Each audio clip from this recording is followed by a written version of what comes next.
Good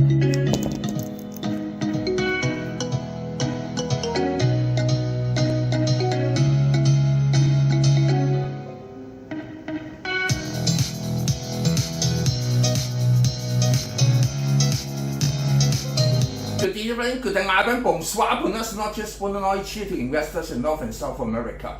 我係 York EDT， Hamas and Israel 各位早晨。Good morning to investors in Asia. Buenas noches, good night, China. Good night to investors in Europe and Africa.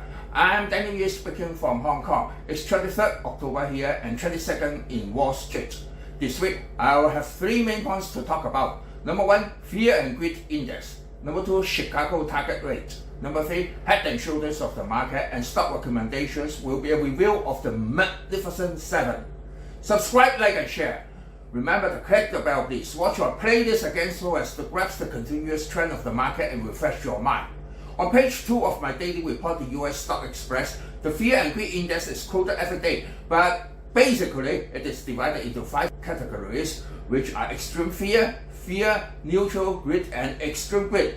When it is under 25 points, it means enter into extreme fear zone, but also oversold, and it's time for buying. On October 12, 2022, it was at 80 points, the lowest, entering into extreme fear zone, but effective on the next day, it turned out. After reaching 82 points on July 20th, 2023, it went down again.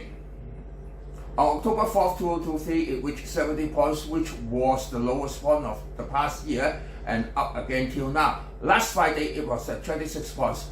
When investors want to have an overview of the past year, just press the button timeline and it can be seen at once. It is one of the guidelines for investors to find out the turning point of the market.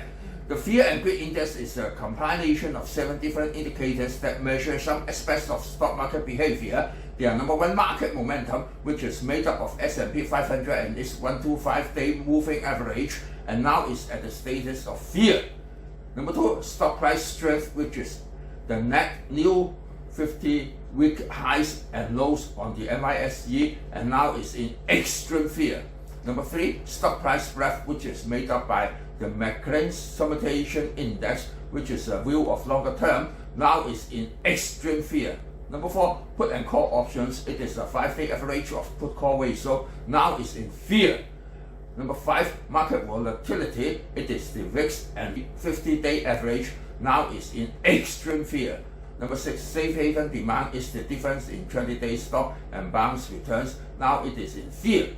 Number 7, junk bond demand. It is the yield spread of junk bonds and investment grade, now is extreme fear. Mind that 4 of the components are in extreme fear and 3 are in fear. So how to make use of the fear and greed index? Please refer to the US Stock Express day by day. The bottom of this rising wave was formed due to the Orient meteor shower of October 2022. It was bear market stage 3 of Ursa major pattern changing to Ursa minor pattern. The year low of this year is on October 4th, Wednesday, 2023. It again reached 70 points, but it does not mean it is the lowest point. Anyway, it entered into extreme fear zone and can rebound at any time. So now we have to keep an eye on it when entering the extreme fear zone. It's time for buying. Just repeat, the last closing price on Friday was 26 points. When you want to know more concerning this, please give a free subscription to the US Stock Express. The index is quoted on page 2 every day. We also have electronic handouts and a series of 14 teaching videos specially designed for self-study with certain tests and philosophical questions to think about as homework. The coverage includes chart analysis, economic data, and technical indicators. So how about the interest rate outlook? The beige book on Wednesday said most districts have little or no change. On October 19th, Jerome Powell gave a speech in New York and said, "We will make decisions about the extent of additional policy firming and how long policy will remain restrictive based on the totality of incoming data, the evaluating outlook, and the balance of risks." It is considered as dovish, so the chance of keeping interest rate unchanged on November 1st at 5.25 to 5.50 is as high as 96.2%, and on December 13th is at 70.1%, also very high. So that means this year there will not be any rate hike, and when we go for 2024, people will only think of rate cuts and not rate hikes. For the market situation in September, it was mainly dominated by three head and shoulders of three major indices. When the price fell near the neckline or penetrator, it aroused pessimistic. But when it rebounded, it gave the market a lot of hopes, thinking a new rising wave had already arrived. For Nasdaq, it is still in the pattern of clinging downward, which is the weakest, but we have to note that the left shoulder is very small. The head is in double top and there are two right shoulders, and each shoulder has a double top also, which are R1 and R2 for the first shoulder and R3 and R4 for the second. It's plain and clear that this is not a standard head and shoulder. The left shoulder is too small and the right shoulder occupies nearly half of the time span. So what will happen next? It is a multi-right shoulder pattern. If penetration occurs downward, it will extend the horizontal platform and may transform into other patterns instead of avalanche.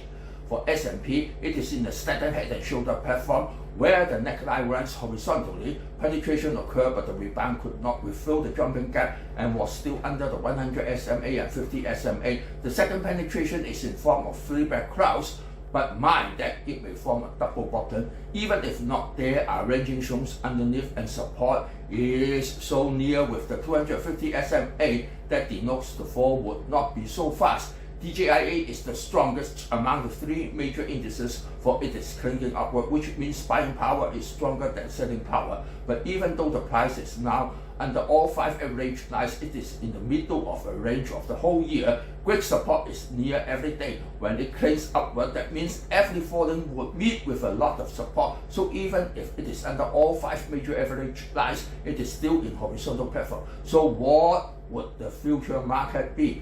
Please watch the result announcement of this week on Tuesday. There are Coke, Google, Visa, and RTX. Wednesday, Meta, Boeing, and IBM. Thursday, Amazon, Intel, and Ford. Please refer to this chart accordingly. And in the case of Middle East, if Israel can save or free some hostage within this week, it means their method of dividing Gaza into north and south for hostage is successful, and the war may end within this year, or else have to experience a longer term. As for the future market, we have to view the Magnificent Seven, which is also known as the fourth index. Microsoft occupies 12.63% of the Nasdaq components. A W shape is formed, but without any energy to go further up to break the top line. But if it further goes under the 20 SMA and 50 SMA, it would test the bottom of W shape and now still have a chance to test the top. Apple occupies 12.60% of Nasdaq and is still in downward channel, expecting the speed of downward will slow down. Slope will become gentler.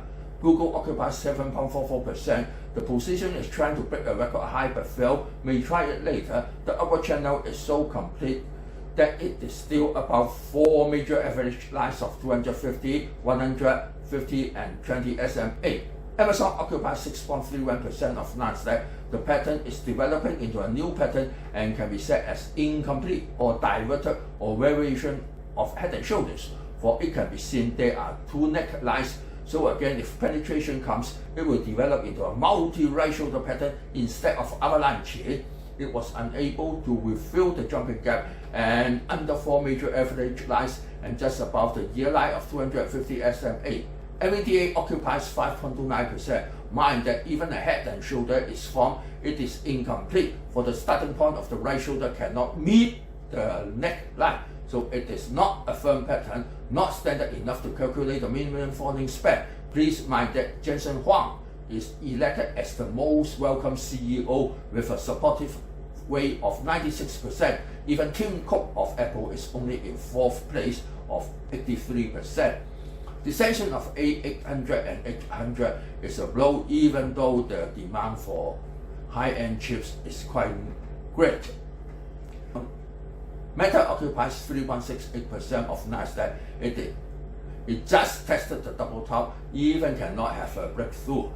The situation is still quite sound and strong of going upward and in the upper half of the M shape. No matter how the trend is, long-term, medium-term, or short-term, they are all in upper half. Tesla occupies 3.38% of Nasdaq. It is used to have great fluctuation all the way, and jumping gaps are a common dish. It just refilled the two jumping gaps of mid-August. It is now near a big M shape with 250 SMA as baseline. Already said the market share is diminishing. Even gigafactories open here and there. Don't worry, it's a phonus that never dies. It will arise from the ash some other day, but the most brilliant ages might have gone away and never come back. So what we have to mind is the situation in the Middle East. Focus should be on saving hostage and minimize the collateral damages. Also, the Russian-Ukraine conflict should not be prolonged. The GDP of the coming Thursday and PCE of Friday should also be minded. They are focuses of the market as well as oil prices. Friday closing is 88.95%. So again, subscribe, share and like please. Sayonara, auf Wiedersehen, adieu, bye bye, see you next week.